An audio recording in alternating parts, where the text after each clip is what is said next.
Oke, kembali lagi bersama saya di channel TV Magung menjelaskan banyak hal materi PPKN.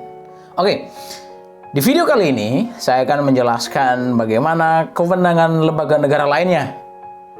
Akan saya menjelaskan apa kewenangan DPR, MPR, DPD, BPK, Komisi Yudisial, Mahkamah Agung, Mahkamah Konstitusi. Oke, simak video ini dengan baik.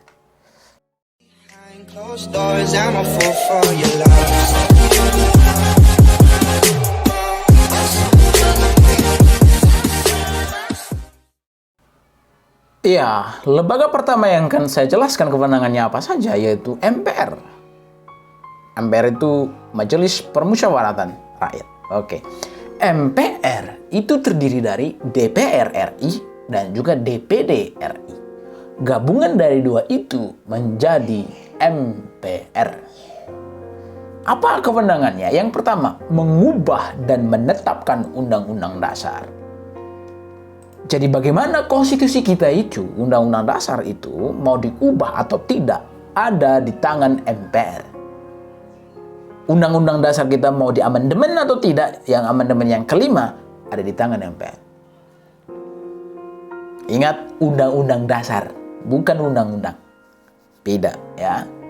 Itu yang pertama. Lalu yang kedua, melantik presiden yang sudah dipilih oleh masyarakat Republik Indonesia. Sekarang ya, setelah reformasi Indonesia, presiden dipilih oleh rakyat. Ya, setelah dipilih oleh rakyat, lalu KPU, Komisi Pemilihan Umum, menyatakan siapa yang menang dari pemilihan tersebut, ya lalu untuk menjadi presidennya dilantik oleh MPR. Makanya setiap presiden itu dilantik di gedung MPR. Setiap tahun, setiap akhir periodenya presiden tersebut gitu ya. Setelah itu, MPR juga memberhentikan presiden dan wakil presiden dalam masa jabatannya. Artinya kalau sudah selesai masa jabatannya dia, ya sesuai dengan range waktu periodenya dia, itu selesai, itu diberhentikan oleh MPR. Lalu dilanjutkan pelantikan kepada presiden selanjutnya. Begitu. Itu tugas MPR. Lalu yang berikut adalah DPR, Dewan Perwakilan Rakyat. Ya, DPR RI, Republik Indonesia. Fungsinya itu ada 3. Yang pertama, legislasi. Ya, atau DPR itu sebagai legislator. Yang banyak itu di sana itu ya. Di gedung DPR. Harusnya DPR memiliki kewenangan seperti ini. Fungsinya seperti ini. Bukan yang lain. Nah, digarisbawahi bukan yang lain. Yang pertama, legislasi. Berfungsi untuk membentuk, membahas, mengubah, dan menyempurnakan undang-undang bersama DPR. Jadi dia membuat undang-undang. Kalau ada undang yang nggak benar ya direvisi. Ya, lalu ada rancangan undang-undang yang dibuat oleh presiden, ya dibahas lalu disahkan memang kalau itu sudah sesuai bersama presiden. Itu fungsi legislasinya.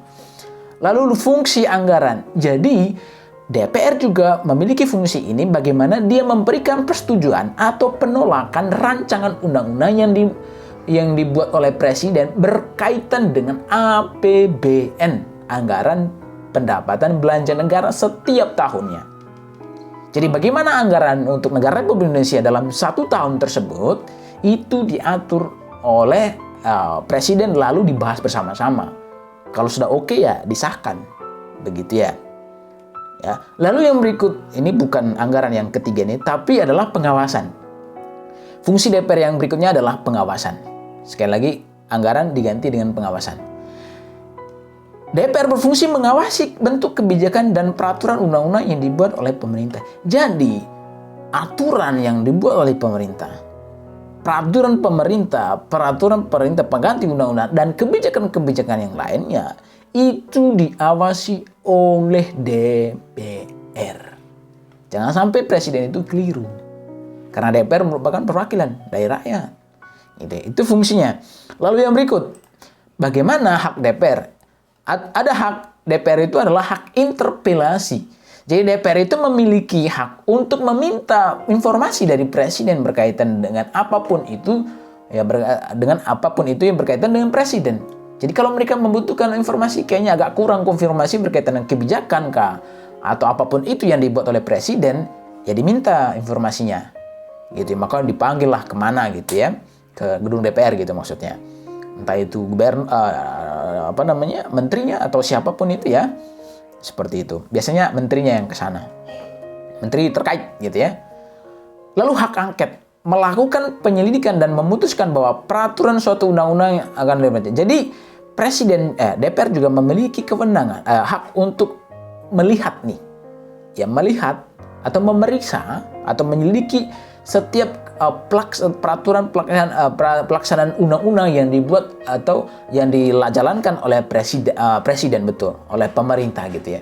Jadi dilihat nih ya, apakah itu sudah dilaksanakan atau tidak gitu ya. Lalu menyatakan pendapat.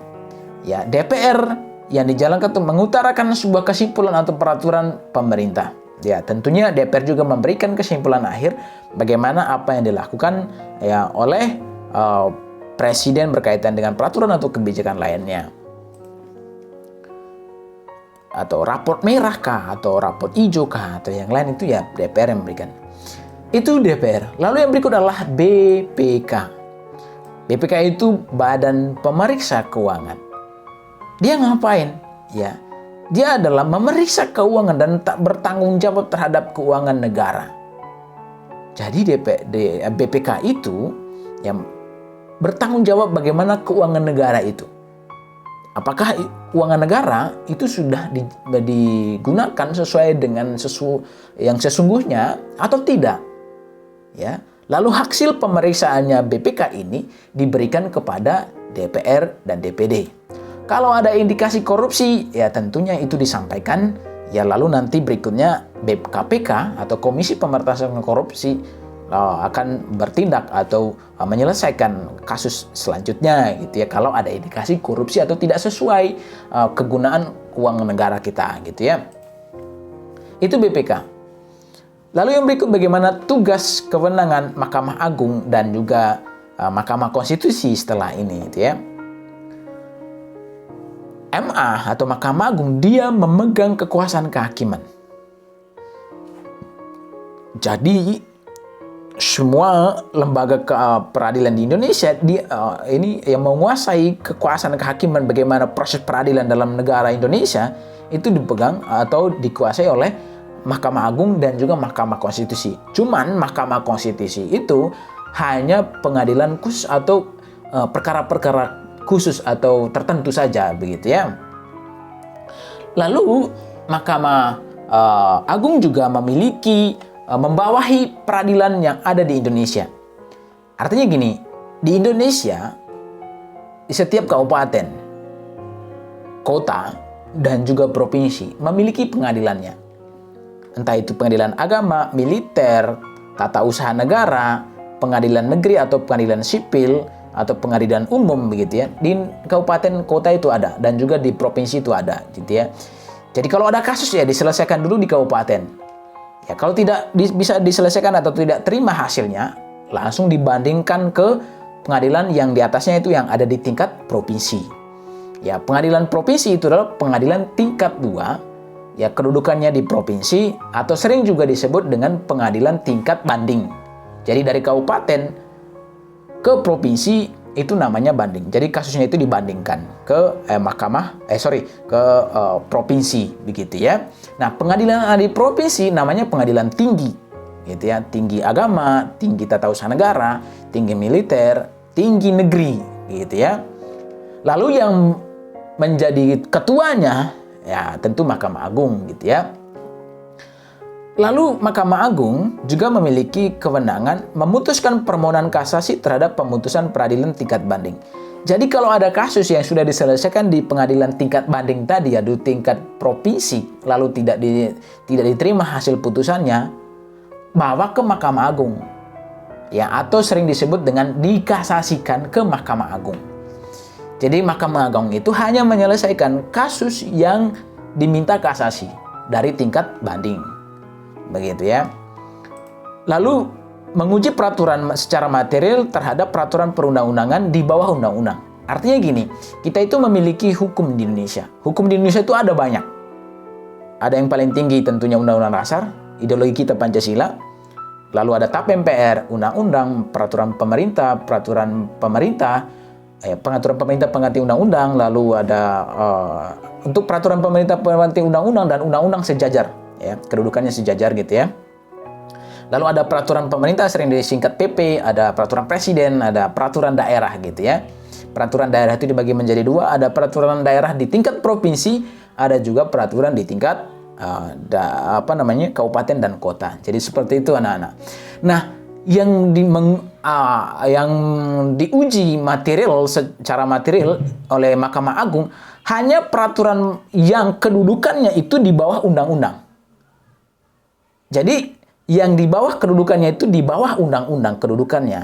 Tadi ada peraturan pemerintah, peraturan presiden, ada peraturan daerah tingkat provinsi, peraturan daerah tingkat kabupaten dan kota, itu diselesaikan atau diujikan oleh Mahkamah Agung. Lalu acuannya adalah itu undang-undang. Jadi tidak boleh melanggar undang-undang, harus sesuai dengan undang-undang. Seperti itu ya. Jadi itu tugas dan kewenangan Mahkamah Agung. Jadi kalau ada peraturan yang ada di bawahnya tidak sesuai dengan undang-undang, ya dibatalkan oleh Mahkamah Agung. Jadi nggak usah demo lah. Ya, sekali lagi nggak usah demo, bawa aja ke Mahkamah Agung gitu. Tapi kedudukannya di bawah undang-undang.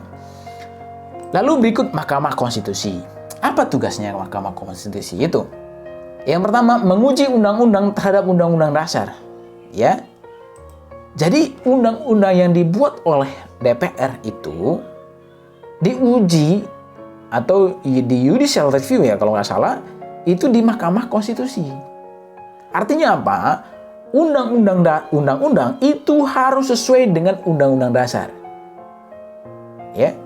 Jadi kalau umpamanya ada undang-undang yang tidak diterima oleh masyarakat gitu ya, atau tidak diterima oleh kalangan siapapun itu, ya nggak usah demo sebetulnya.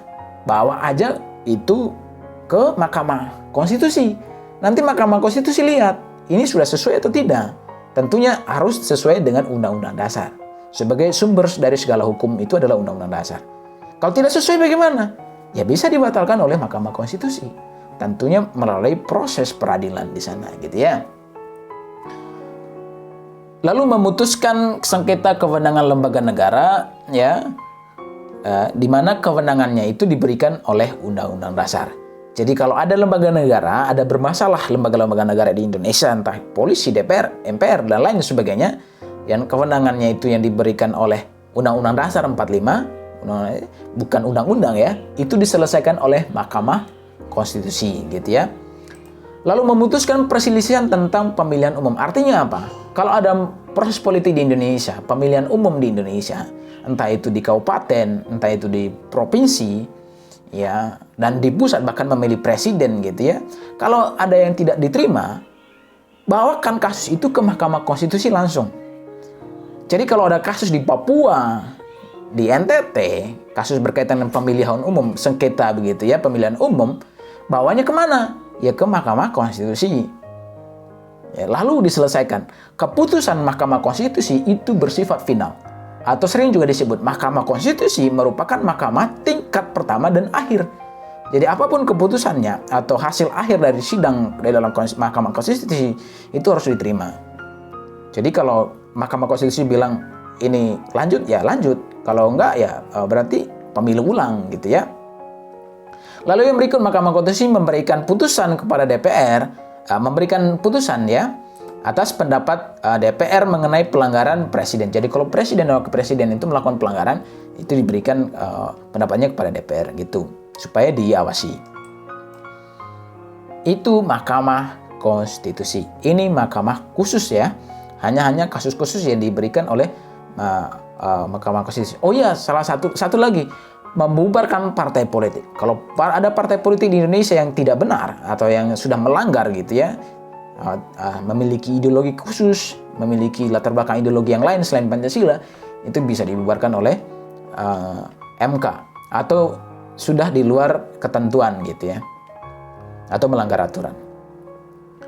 Lalu yang berikut KY, Komisi Yudisial. KY itu lembaga mandiri yang dibentuk oleh presiden tentunya ya. Lalu KY ini dia menegakkan kehormatan hakim. Ya. Lalu bagaimana hakim itu sesuai dengan yang sudah ditentukan, artinya dalam arti hakim itu harus menyelesaikan perkara dengan baik. Yaitu tugasnya kewenangan KY seperti itu.